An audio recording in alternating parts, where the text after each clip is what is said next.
Hello everyone, and also welcome from my side.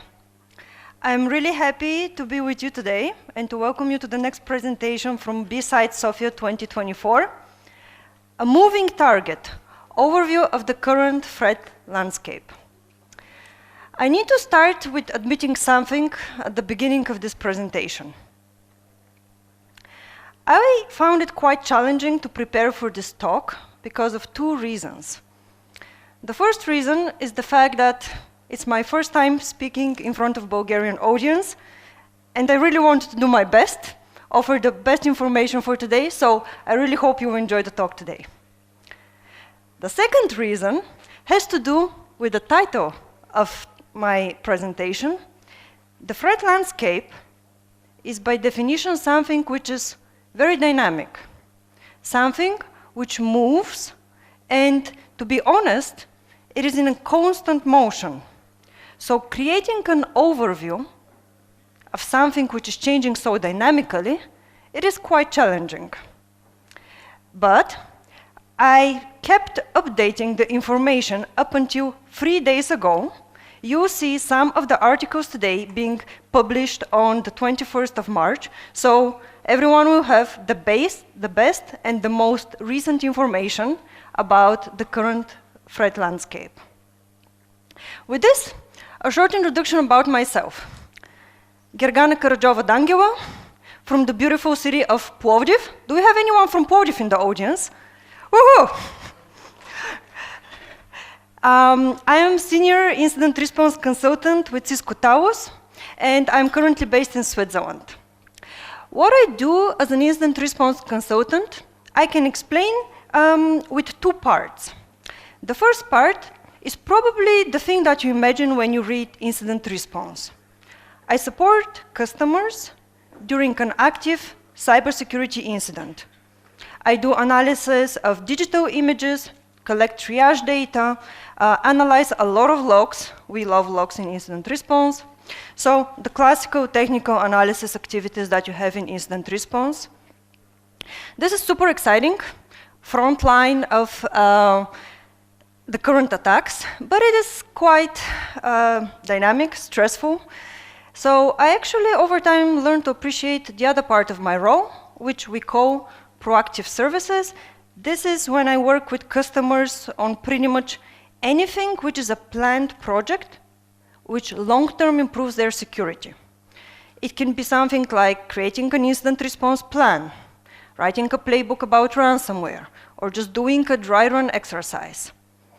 Sometimes I get asked which part I enjoy more, the dynamic, super hands-on part of the technical analysis, or the more calm and more long-term, sustainable, proactive work. And to be very honest, I think both have their value, and they actually complement each other. Because, yes, when I am working on an incident, we see missing controls, we see that security is not probably yet the top priority of all companies. But then you go and you work with them on a plan, and you see how security actually is part of a bigger IT transformation, and there are 10 projects within security which are ongoing, and you understand why some things just take longer and is work in progress. I'm really excited about today's presentation, and when I created it, I had in mind a person who is kind of early in career, starting his or her journey. So I hope that the more advanced of you will bear with me. I have included a lot of links where you can go and check out a bit deeper the topics, like go crazy with the technical details. But I hope that for all of you, at the end of this presentation, you have a feeling of, yeah, I actually can get what is the current threat landscape, and if I want to learn more, I know where to start. Our agenda for today consists of 6 points. We will start with very brief introduction about my team, not because I want to do free marketing, but because more than 90% of the information in this presentation is actually original research from my team. So it's good for you to know where the data comes from. The second topic is quick explanation, how does threat landscape relate, translate to threat intelligence. Both are good terms to be acquainted with. Then we'll look at advanced persistent threat groups, nation-sponsored threat actors. The third topic, I think no presentation about threat landscape can go without it. The fourth topic, ransomware. Of course, we need to spend some time talking about this. And we'll close the threat overview with the most targeted vulnerabilities. I wouldn't like to end on a negative note. That's why we have the sixth part, and we in Bulgaria like the number 6. It is the defense landscape. We'll look at what we as defenders can do in order to protect our environment, or what are the things which actually play in our favor. So, some of you might have heard of Cisco Talos, and for some of you it might be a totally new term. Talos is the threat intelligence research organization of Cisco. We are an awesome team spread around the globe of engineers, analysts, researchers, and incident responders.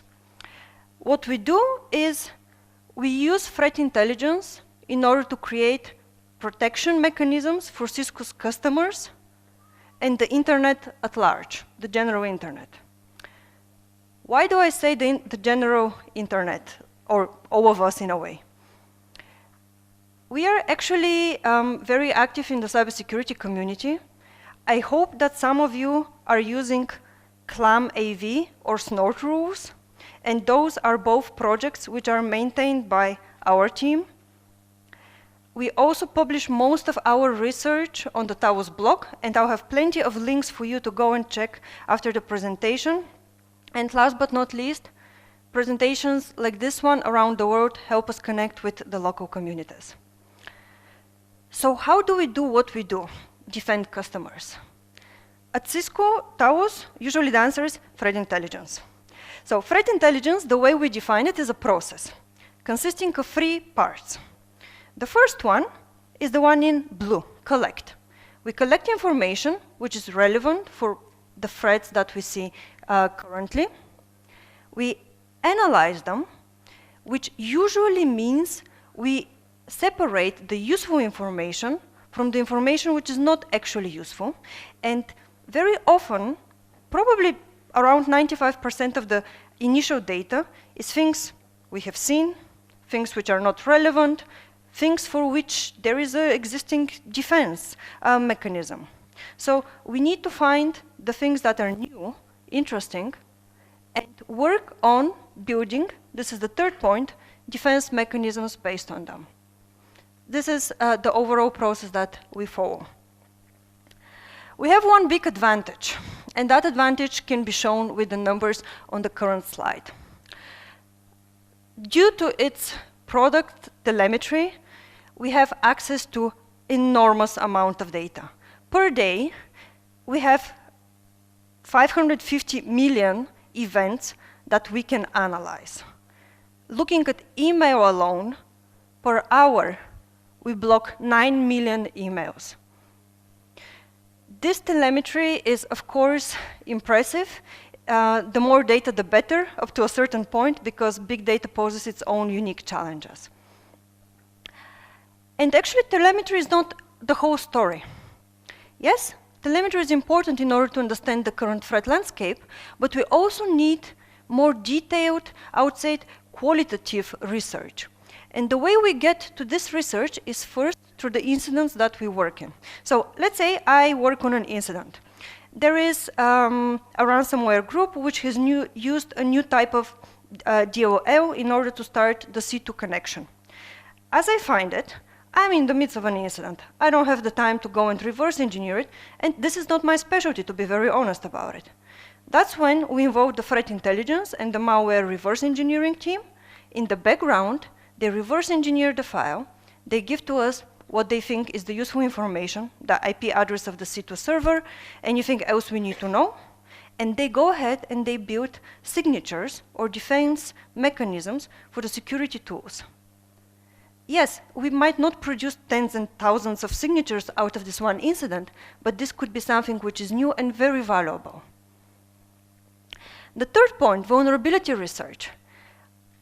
We have a team which actually spends its whole time researching vulnerabilities, not in Cisco products, but in products that our customers have in their normal IT environment. Per year, we have about 200 zero days which we find, and we proactively build in as protection in our security tools for the end customer. Threat intelligence, like most good things in life, is a team sport. And that is why we have a lot of intelligence partners. Those are some of those three-letter agencies that you heard about at the beginning, but also a lot of private organizations. Because threat intelligence is something which can build upon each other, and there we work with both in Europe and in the US with a lot of different partners. The last point we have over here is the threat research. So I have a few colleagues who spend their days on criminal dark web forums. They have undercover personas, and they monitor the type of information that is being offered for sale there. All of these points combined make up what we base our threat intelligence knowledge on. And this is what we based actually the threat landscape, our threat landscape understanding on. A threat landscape, what is it actually? Unfortunately, there isn't the big dictionary of cybersecurity where you go and you check, okay, threat landscape. You have to try to research the term, and you can boil it down to a few things. The first thing is, it is a description of the risks, the dangers which are posed by different types of attacks to an organization. It's important to keep in mind are those risks that have materialized, they are ongoing types of attacks, or those are possibilities for attacks, or potential risks. For example, a lot of the vulnerabilities that we heard about, if they haven't been exploited, they're potential. And when we talk about the threat landscape, there is a third point which is important, namely the threat actors, the vulnerabilities, and the malware that we see. Those three terms, you always need to mention them when you talk about the threat landscape. So these are the terms that we'll keep in mind as we go through the next parts, which talk about what we saw in 2023 and in the first months of 2024. Ready to start? So, in terms of threat actors, historically, long time ago, probably 10 or 15 years ago, there used to be kind of a dichotomy, like two types of threat actors.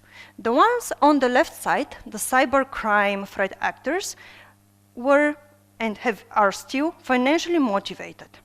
The type of attacks they would be launching back 15 years ago would be rather unsophisticated, more simple, quick attacks, and these would be the threat actors which, if they encounter good defense, they'll just move on to the next target, which is easier to compromise. Back then, the state-sponsored, the other threat actor, the state-sponsored actors, those are groups, usually. It's very rare that it's an individual. Groups which are associated with a certain nation-state and which conduct their activities in support of the politics, of the interests of this state.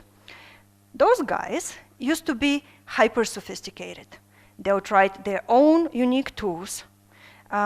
They would spend months, up to years, quietly getting their way into the environment, getting into as many as possible systems. They would pause their activities for months if they were suspecting that they are detected. And their main goal would be pretty much data exfiltration, sensitive data theft, sabotage, or capabilities to perform sabotage. So a lot of what I explained from these initial characteristics of these groups is still valid, but things have changed. Let's see if my laser will decide to work. Yes. So the cybercrime, for example, ransomware groups. in 2023, we saw that some of the ransomware groups have accumulated enough resources, aka money, to do their own research. The Clop ransomware group, for example, they were actively using 0 days last year, which means that they have the capabilities to do their own unique research. On the other hand, the state-sponsored actors, they realized that by using their own unique tools, it is a bit like leaving a signature. Attribution, which is the process of saying this attack has been performed by this group, becomes quite easy once you sign something, right? So they realized that actually they're better off using tools which are available for common sale on the dark web, commodity malware, and thus they get closer to the cybercrime and make attribution harder. It is an interesting development that we saw. Those two threat actors are not the full picture. We will now take a look at a few other ones. Okay, so we have the cybercrime, we have the nation-state ones. There is a third group over here, which is called ideologues, ideologically motivated groups, QNet, Anonymous Sudan.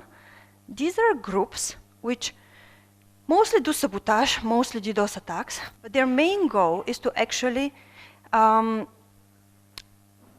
support an ideology that they are fans of. You can be a green, so sustainability ideologically motivated group and attack, let's say, coal companies. These type of groups, they try to do quick attacks which get high media coverage. The fourth one, the thrill seekers. I bet some of you have been tempted to fall into this category at some point. So these are people who are just super excited about technology. They're excited about breaking into things. They don't think about the legal consequences that we heard about this morning. And they have varying level of skills, but they end up doing more damage than they expect very often. The last ones, the insider threat, this is a growing group. Imagine the following situation. You have a company where an employee has been asked to leave, has been fired. The employee saw this coming. A week before she was asked to leave the company, she planted a logical bomb. This is a program which will get executed, let's say in 3 weeks or 3 months' time, with a scheduled task, something very easy to set up. This program is going to wipe up not only the workstation of the user, but the whole servers or network shares that the user had access to. So this type of group is becoming an increasing risk because we have more and more people who actually have the skill to perform this type of an attack. Okay, well, now moving into the first type of threats that we saw in 2023, advanced persistent threat attacks. Whenever we talk about this group, it's important to think to what nation state is this group linked to. We monitor quite a few different APTs, the main ones being China, Russia, and since the fall, where the conflict between Israel and Hamas started, we also see quite a lot of activity in the Middle East APTs. Looking first at the China APTs.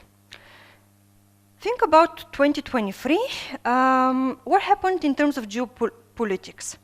At the beginning of the year, we had the spy balloon flying over the US that was capturing information about military bases in the US. Then, over the course of the year, the tension between Taiwan and China was on the rise. And not just between China and Taiwan, between China and Japan and other countries in the region. The geopolitical factor plays a very important role because Chinese APTs tend to spend a long time in an environment. They mostly try to exfiltrate information about the organization that they have compromised, and they how to say it, they are in a way, they try to take the path of least resistance. It is not through very complicated malware that we see them necessarily launching their attacks. They often use living off the land tools, low beans, but they're very effective. One interesting thing we saw last year, and it is a bit of a suspicion, but we saw after an APT attack has been detected, very shortly after that, a ransomware attack starting. We cannot prove with 100% certainty the link between the two, but it is very possible that the APT group, which already has access in the environment, has been collaborating with the ransomware group, which benefited financially from the existing compromise. The fourth point we see over here, telecommunications. Telecommunications has been the sector that we see most often targeted by Chinese APTs, and the reason is quite obvious. Telecommunications are essential for the security of a country, and if telecommunications were to be sabotaged in the case of a military conflict, this would paralyze, at least for some time, the response capacities. I would like to go to the next slide and actually show you an example of a Chinese APT group. In 2023, this group was not that well known, Vote Typhoon.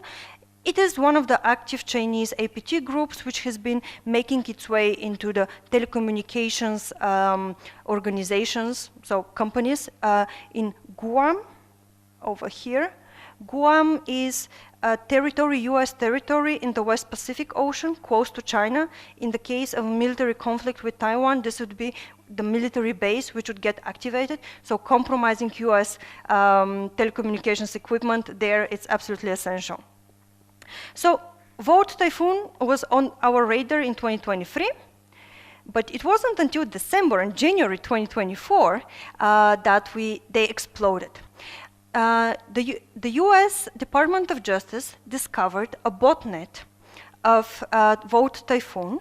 They had compromised small router devices and created massive network, which in case of activation could lead to sabotage on a very large scale. Vote Typhoon was using the Ivanti Connect vulnerability that I think made our life quite interesting at the beginning of the year. So this is one example how a group that we have seen being kind of active but not overly active actually was discovered to be much more present than we expected.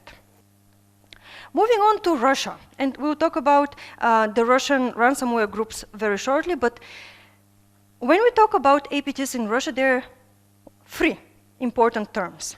The first one is Gamaredon, which, interesting fact, comes from confused spelling of Armageddon initially. So this is an APT group which targets quite a broad spectrum of organizations, and its goals are mostly espionage. Then we have Turwa, and Turwa is more sophisticated. This is an APT group which would target predominantly telecommunications. And my third term is smoke loader malware. This was a new malware that was used by Turwa. To give an example what a security researcher would do, we would be monitoring what each of those groups is doing and what tools they're using. And they had a problem. The group Turwa was using for about 20 years Turwa Snake. Snake is a malware which had a lot of remote access capabilities, data exfiltration, etc. Well, the US managed to bring down the central infrastructure which is supporting this malware. So Turwa had to come up with a new tool to use. That's 2023. If we look at 2024, in February and March, we discovered their new tool. It's called Tiny Turwa NG. We as researchers get the privilege to come up with fun names. It's one of the things that researchers get to do.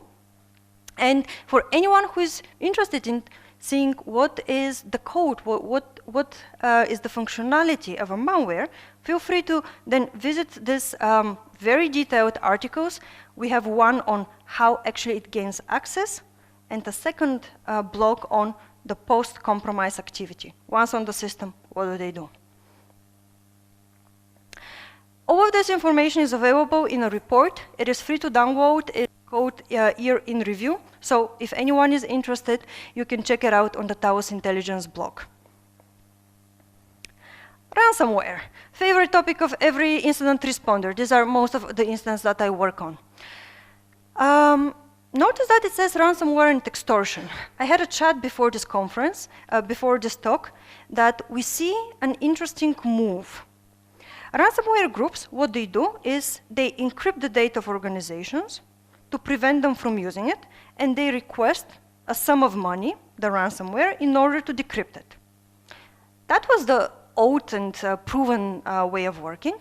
What they started doing is actually, before they do the encryption, they steal data, they exfiltrate data, and after that, they not only request money so that they decrypt the systems and you can use them again, but they also say that unless you pay the ransomware, your sensitive data will be released on the dark web. This is extortion, and this puts a lot of pressure on organizations which are highly controlled. Imagine you have healthcare. You have your medical information being exfiltrated, and the threat actor is threatening that would be published on the dark web, which is something that is first subject to regulations. There are laws which provision fines for this, so the company would need to pay a fine for this. But secondly, it's huge reputation blow for them. So, when we talk about ransomware, we talk about ransomware-as-a-service. Some of you are for sure familiar with how this works, but let's do a quick recap what ransomware-as-a-service is. Ransomware-as-a-service works a bit like any as-a-service, where you just consume something and you don't really take care of the maintenance or the whole backend, let's call it. In the context of ransomware, we have the first actor. This is the access broker. What access brokers do is they ensure that there is an entry door into the organization. Their job is to compromise organizations by finding an exploit, a vulnerability in the environment, by compromising specific users, stealing their credentials. And what they do is they ensure that I have access into the environment. And the second point is over here, persistence on systems. This access is stable. It's not just one time that I can get into the environment. It is something that can be reused again and again. So, then we have, on the other end, the ransomware-as-a-service operators. Those are the really smart guys. Those are the guys that would be actually providing the programs that would be used during the ransomware attack, or let's call it the toolkit. Why the toolkit? Well, a ransomware attack actually has more than one program that is being used. There is, of course, the ransomware builder, which is the program that you use in order to create the encryption software which will be executed on the individual endpoints, on the individual systems. You also have the leak site. Remember I mentioned how they threatened to publish the information, the stolen information from the organizations? Well, they need a place to do that. So they have a leak site where they do the public shaming. They say, we compromise organization X. Unless it pays within this time, we are going to publish here their data. This is the leak side. Then there is victim messaging. Ransomware is actually quite dynamic. So when an organization is compromised, they need to get into contact with the ransomware, with the people who conducted the attack, and most of the organizations try to negotiate a lower sum that they can pay. They also try to get some kind of a proof that, yes, we'll pay. Are you sure that you're going to decrypt our information? Can you provide references? So there is the respective infrastructure for this. And then, last but not least, payment processing.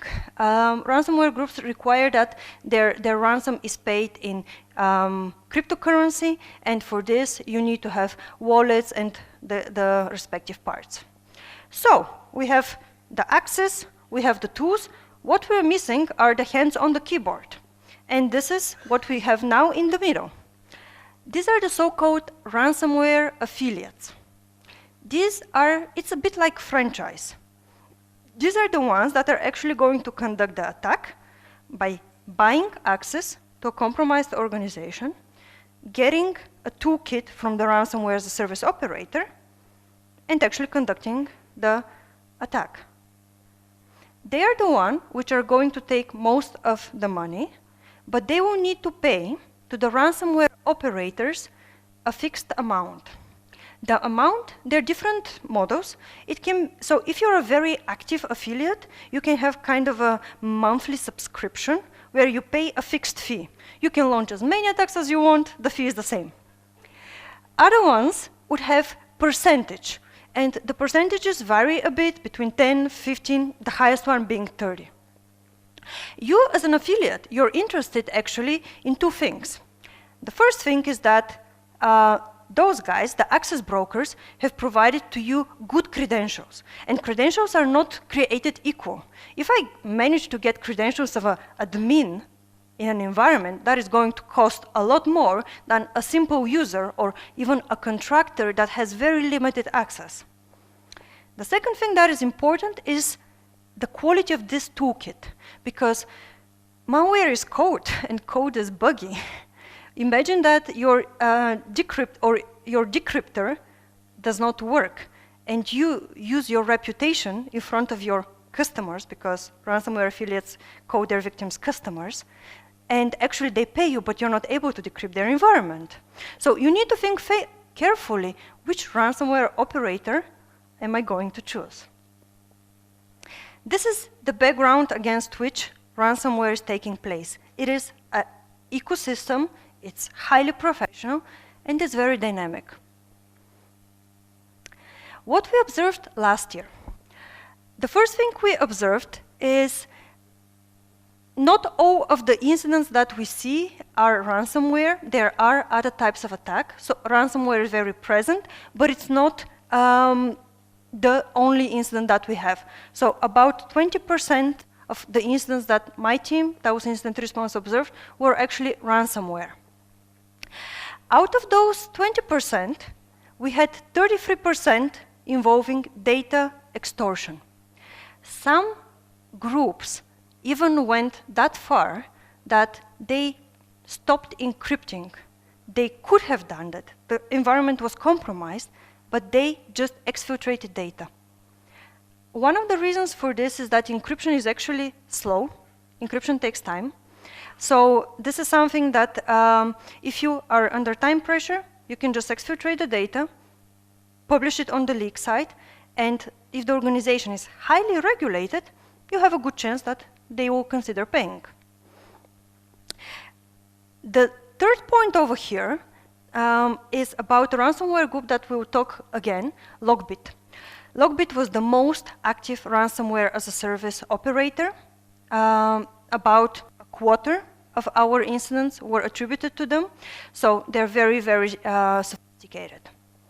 I would like to highlight just one more thing over here, and this is point number 2. Who would have thought that out of all industries that ransomware could target, healthcare would be the most targeted one? 2022, it was education. 2023, it was healthcare. If any of you is working in the area of security for medical devices, I bet you have seen a lot of attacks last year, and healthcare is something which is very sensitive as information, so extortion works nicely, but it's also something with a lot of OT, and OT is hard to secure.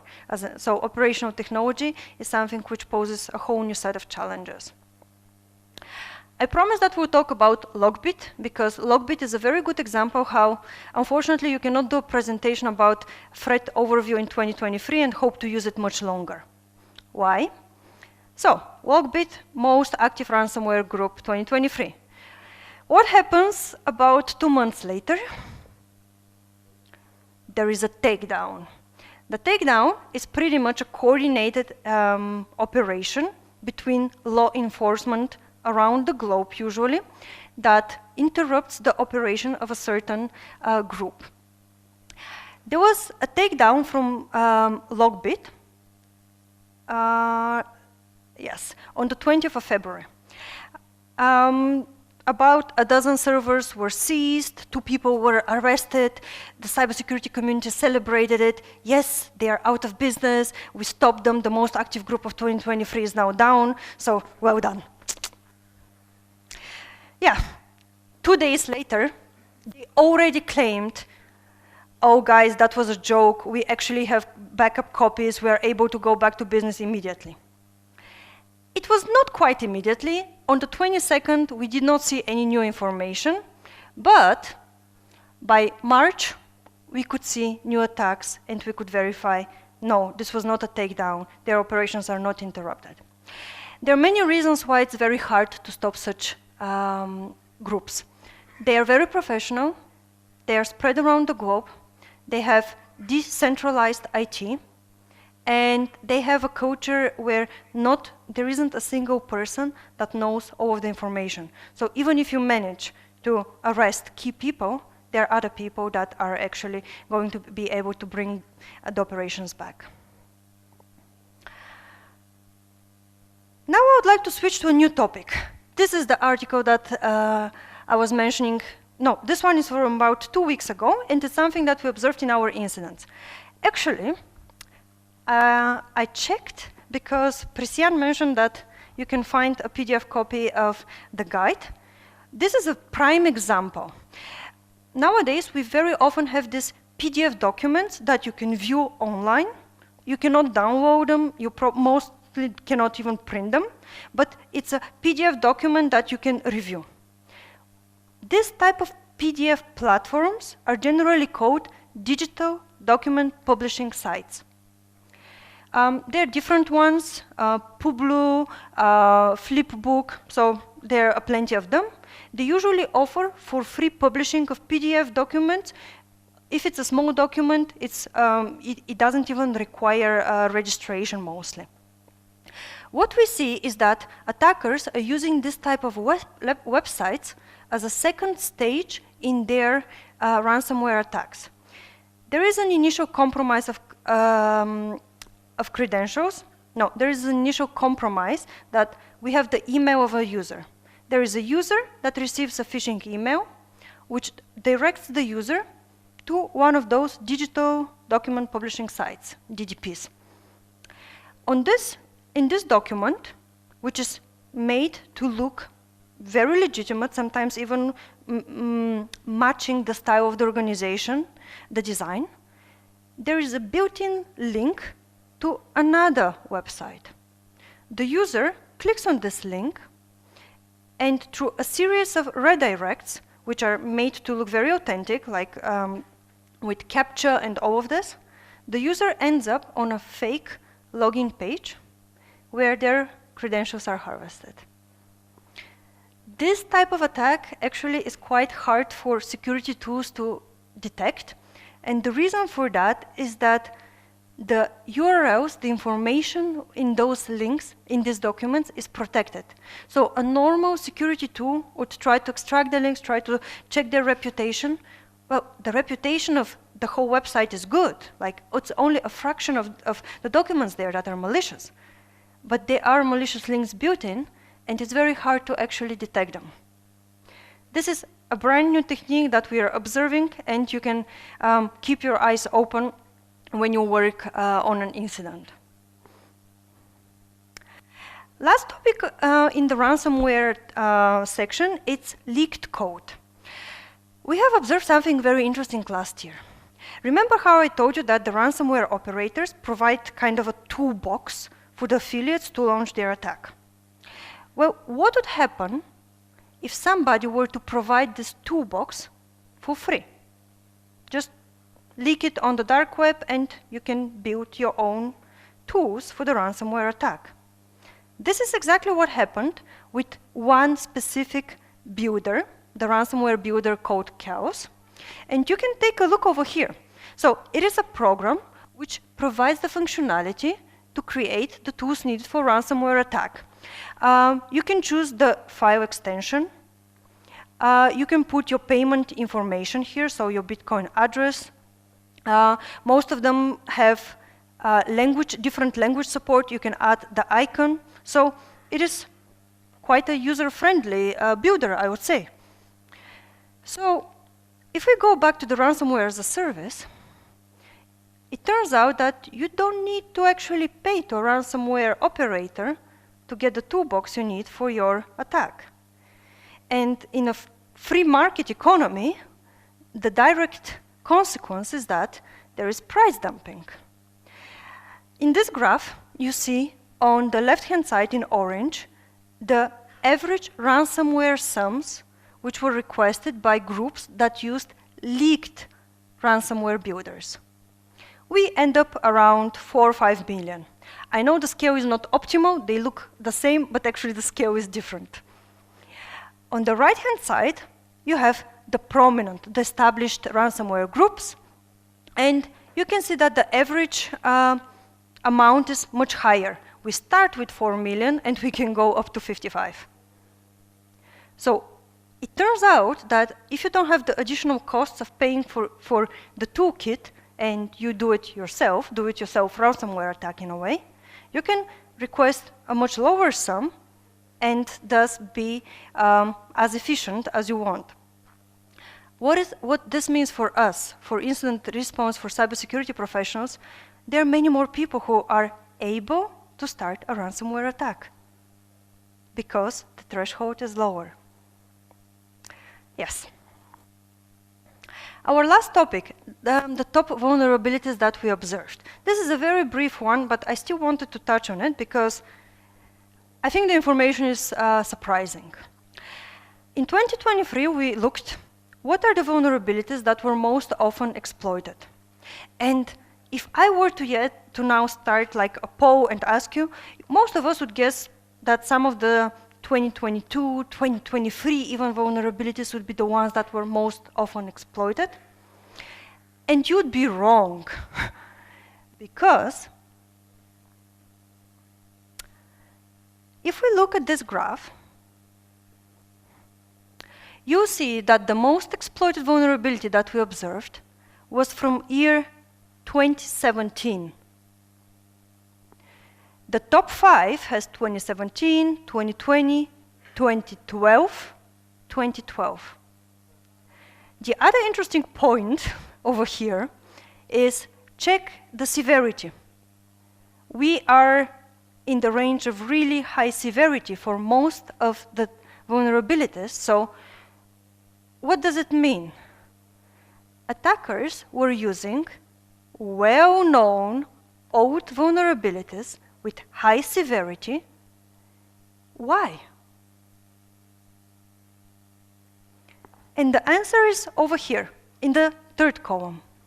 Those vulnerabilities are found in Microsoft tools, in Microsoft programs, and there's hardly an organization nowadays without the Microsoft suite.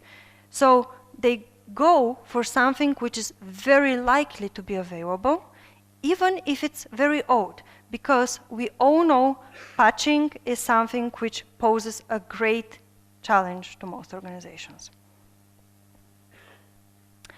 Key takeaway, patching, even if it's 10-year or 12-year-old vulnerability, there's still a chance that it's being exploited. And now we come to the defense landscape, the light at the end of the tunnel. The way it usually looks, the threat landscape, is cat and mouse. So we have the adversaries, which are getting better, developing, using AI, for example, in order to write better phishing emails, which are with less errors, which trick more users. And we have the defenders, and we are keeping up with them. We come up with better strategies to defend, and we are as creative as they are. What are some of the things which play in our favor? I've highlighted 4 of them. The first one is AI support. I don't believe that AI is the magic wand that will solve all of our problems, but it has a lot of useful use cases, and one of them is when you create configurations. Configurations of security tools could be optimized with the help of AI tools, and this is something which saves time and prevents default configurations being used as often as we see. The second part is threat intel alliances. There is awareness among organizations that they need to join efforts. The organizations share threat intelligence, and this way they know earlier of an attack, they know better how to respond so that the organization is protected, and it seems to be working. I see universities exchanging actively information, which is not the most quick to adopt new things industry, and I also see, for example, automotive industry getting more active. The third point, regulations. I bet quite a few of you have heard about NIS2, which will come into effect officially October, in practice in January next year. This is a new cybersecurity regulation which will require that pretty much any important organization, from the post office to the VK, to the waste management, they will have to have better security. These regulations will make cybersecurity management priority. Why? Because there are consequences if they don't. And the last point is increased awareness. My sister is a doctor. She's definitely a good example of how non-techy this industry is. But even she has started to ask me about what she can do so that she doesn't open a phishing email. So I think the general user by now uses so many digital services that people have started becoming more careful at work, in their personal life, and this as a whole creates better environment for us, the cybersecurity professionals. With this, I'm at the end of my presentation. I have selected my top resources for you to take a look at. For anyone who likes podcasts, I listen to them a lot when I'm traveling. There's a very good 10 to 12 minute series that I like to listen, Talos Takes. We have our blog, where once per quarter we summarize what were the threats that we observed in the past 3 months. And of course, the threat newsletter. Once a week, every Thursday, I believe, we publish an overview. What were the noteworthy security events from the past week? Thank you for your attention, and I hope that you have a lot of questions in the Q&A and also in the breaks.